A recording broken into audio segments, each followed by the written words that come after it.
분위기 좀 바꿔보겠습니다. 영웅들은 정말 멀리 있는 게 아니라 우리 주변에 있었습니다. 하재근 평론가님. 예, 우리 생활 속 영웅들의 이야기인데요. 영상이 준비가 돼 있거든요. 그러니까 한 도로에서 네. 자동차가 이제 진행을 하다가 옆 차량을 들이받고 그다음에 신호등을 또 들이받으면서 아이고. 사고가 난 거예요. 굉장히 크게 부딪혔는데 네. 바로 저렇게 연기가 솟아오르면서 불길까지 솟아나게 저렇게 불길까지 솟아났거든요. 어허. 저러면 무섭잖아요. 폭발할까 봐. 네. 저렇게 무서운 상황인데도 불구하고 경찰분들, 시민분들이 그대로 저 차량으로 접근하더니 한 시민은 소화기까지 들고 나와서 바로 불을 끄는 모습이 네. 보여졌습니다. 지금 주변 분들이 재빠르게 진화 작업은 하고 있습니다. 박성배 변호사님, 저 차량 안에는 운전자도 타고 있을 거고 혹시 더 다른 많은 사람도 타고 있을 수도 있잖아요. 운전자뿐만 아니라 승객 2명이 타고 있었습니다. 지난 10일 새벽 2시 반 대전시 대덕구의 한 도로에서 벌어진 일인데 이 택시가 옆 차량과 충돌하더니 앞에 신호등을 들이받고 멈춰섭니다. 아하. 그러더니 택시 앞쪽에서 연기가 피어오르고 이어서 불길이 치솟기 시작하는데 네. 말씀드린 것처럼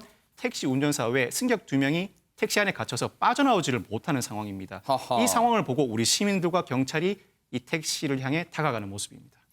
저 택시 운전자와 승객이 갇혀있는 긴박한 상황이었습니다. 당시에 어떻게 더 구체적으로 일들이 벌어졌는지 얘기 들어보시고 이어가 보도록 하겠습니다.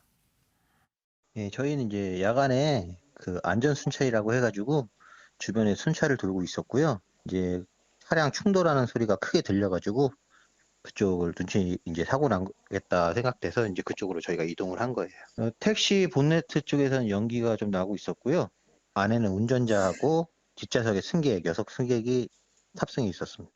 쿵 소리가 나갖고 이제 밖에 나가 보니까 이제 사고가 나 있더라고요. 그 차 한 대가 그 가로수를 받아갖고 차에서 이제 에어백이 터지고 이제 막 연기가 막 이렇게 자욱하게 이제 올라오는 상황이었어요. 유인경 평론가님, CCTV 상으로 봐도 이 충격 굉음이 상당했을 것 같습니다. 주변 분들이 우르르 나왔어요. 예, 그래서 그 큰 소리를 다 왔는데 보니까 택시 뒷좌석에 있던 승객은 정신을 잃은 상태였고요. 아이고. 다행히 기사분은 좀 의식이 있는 상태였답니다. 너무 소리가 크니까 당연히 그 순찰을 들어서 경찰관이 나타났고요. 네. 아까 음성으로 나오셨죠.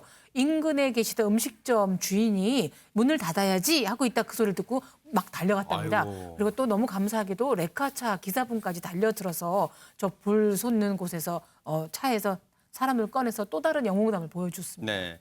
지금 보신 것처럼 택시가 불길에 휩싸였습니다. 영화에서도 그런 장면 많이 봅니다만 저런 상황에서는 곧 차량이 폭발할지도 모르는 일촉즉발의 순간이잖아요. 어떻게 구조 활동이 이루어졌을까요? 관련 얘기 들어보시고 이어가 보도록 하겠습니다. 예, 그분은 혼자 자력으로 이동할 수 있었고, 예, 뒤에 여성 승객만 의식이 없는 상태였습니다. 그 뒷좌석에 있는 여성 승객은 의식이 없어서 같이 출동한 동료하고 같이 들어서 이제 이동을 시켰습니다. 근데 눈앞에 사람이 죽을 수도 있는 상황에 갈 수가 있기 때문에 원래 경찰이 임무가 국민의 생명과 재산을 보호하는 거잖아요. 그래서 먼저 일단 구해야 되겠다는 생각밖에 없었죠. 근데 그 상황에서는 그 누구도 그냥 그 불을 꺼야 된다는 생각밖에 안 할 거예요. 불이 나갖고 이제 경찰관분들이 이제 소화기를 막 찾으시더라고요. 그리고 마침 이제 가게에 소화기 배치돼 있으니까 일단은 이제 급한 대로 갖고 나와서 이제 제압을 했죠. 그냥 그 상황에서는 이거 불을 꺼야 되겠다는 생각밖에 안 들더라고요. 안진용 기자님, 물론 경찰분들도 위험을 무릅쓰고 이 진화 작업을 해주셨습니다만 지금 인터뷰하신 이 음식점 사장님, 자기가 그냥 저런 행동을 안 해도 아무도 나무라지 않을 거예요. 근데 손가락질 하지 않을 거예요. 근데 정말 불을 꺼야겠다는 생각밖에 없었답니다. 이 본인색 굉장히 불이 크게 났잖아요. 근데 순경이 혼자서 하기에는 이게 손이 좀 달렸던 거죠. 그래서 옆에 있던 견인차 기사에게 그 피해자의 안전벨트를 끊어달라고 한 거죠. 그래서 낫을 가져와서 끊어줘서 그 피해자를 밖으로 끄집어낼 수 있었던 거고요. 네. 그 사이에 의식 없는 또 다른 피해자를 이 순경이 옮길 수가 있었던 겁니다. 그리고 아하. 이 음식점 주인 서동진 사장 같은 경우는요. 아무리 생각해도 이 불길이 너무 커서 경찰서에 비치된 소화기만으로는요. 제압하는 데 한계가 있어 보였다는 거죠. 그래서 내 몸을 걱정할 겨를도 없이 당연히 이 불을 끄고 도와주는 게 먼저라고 생각을 했다고 얘기를 했거든요. 사실 개개인의 힘을 따졌을 땐 미약할 수 있는데 이렇게 연대가 됐을 때는 그들이 바로 영웅이 될 수가 있는 겁니다. 그러네요. 자, 여기 또 다른 따스함을 전해준 분이 계셨습니다. 손정혜 변호사님. 네, 한 도로의 모습을 말씀드리면서 이제 영상을 보실 텐데요. 도로로 가시면 저렇게 빨간 불에 정지선 앞에 정차한 차량이 보입니다. 그렇죠. 네. 그리고 파란 불이 네. 켜졌으면은 지나가야 되는데 한 차량만 그대로 있죠. 다들 방향 지시 등을 켜고 옆 차로로 이동해서 제 갈 길 다 가는데 네. 한 차량만 그 옆에 서서 현장으로 달려가는 모습입니다. 이 차량에 지금 보시면 달려가는 모습 보이시죠? 네. 이분 하얀 옷을 입은 이 남성은 운전자에 대해서 심폐소생술을 하게 됩니다. 허허.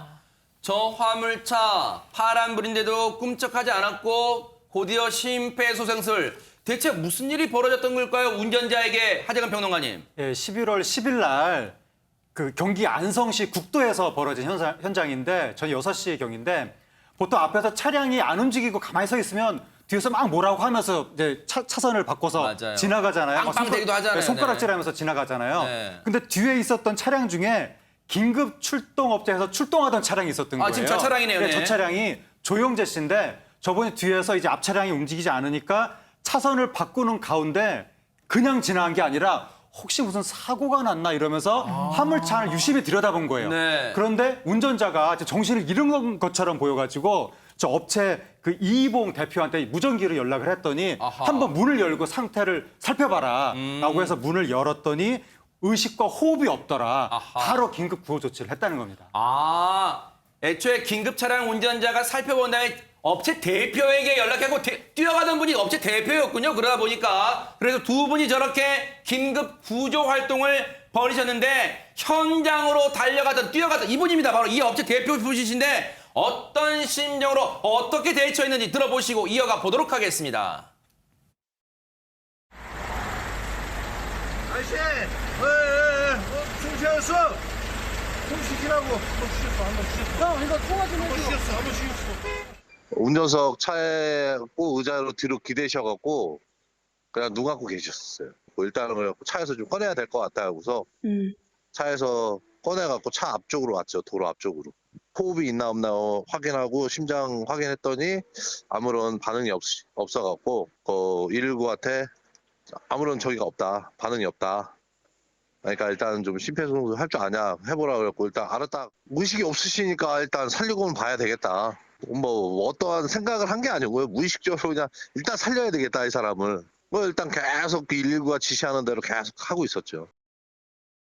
박성배 변호사님, 저분들은 정말 몸이 먼저 반응을 했습니다. 박성배 변호사님. 이 조영재 씨 무전을 받은 이희봉 씨 곧바로 119에 신고하고요. 사무실을 나와서 현장으로 이동합니다. 아하. 현장에서 119 상황실에 지침을 받으면서 구급대원이 도착하기 전까지 10분 동안 심폐소생술을 실시하는데 네. 여기까지만 해도 상당히 훌륭한 행동이죠. 그런데 이 씨는 여기서 더 나아갑니다. 아하. 의식을 잃은 운전자 옷에서 휴대전화를 찾아서는 그 휴대전화로 운전자의 가족에게 연락을 합니다. 어허. 가족에게 사고 사실을 알릴 뿐만 아니라 말을 못하는 운전자가 혹시나 평소에 지병을 앓고 있는지를 물어봅니다.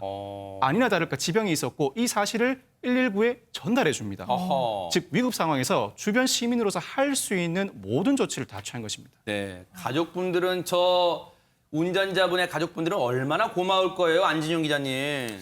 예, 이런 신속한 응급조치 덕분에 병원으로 옮겨진 직후에 의식을 찾았다고 하는데요. 실제로 심근경색과 당뇨를 앓고 있었다고 해요. 이거를 정확하게 가족들한테 전한 다음에 의료진에 전달이 됐기 때문에 이렇게 생명을 구할 수 있었던 것으로 보이고요. 이희봉 씨는요, 사람이 먼저고 내가 아니라 누구라도 이 상황에서는 그렇게 했을 거다라고 얘기를 했는데 이런 배려 그리고선 또 이제 피해자의 가족들은요, 이희봉 씨에게 전화를 해서 감사 인사를 했다고 합니다. 이렇게 네. 배려와 감사 인사를 주고받는 것만으로도 사회적 온도가 훨씬 더 따뜻해질 겁니다. 누구라도 했을 행동이라고 정말 겸손하게 말씀하셨지만요. 가슴에 손을 대고 생각해보면 저 같은 경우는 저렇게 선뜻 하지 못했을 것 같습니다. 정말 우리 사회의 영웅이라고 칭해드리고 싶습니다. 정말 감사의 박수를 보내드립니다. 자, 여러분과 함께하는 뉴스파이터, 이제 다음 얘기로 넘어가 보겠습니다.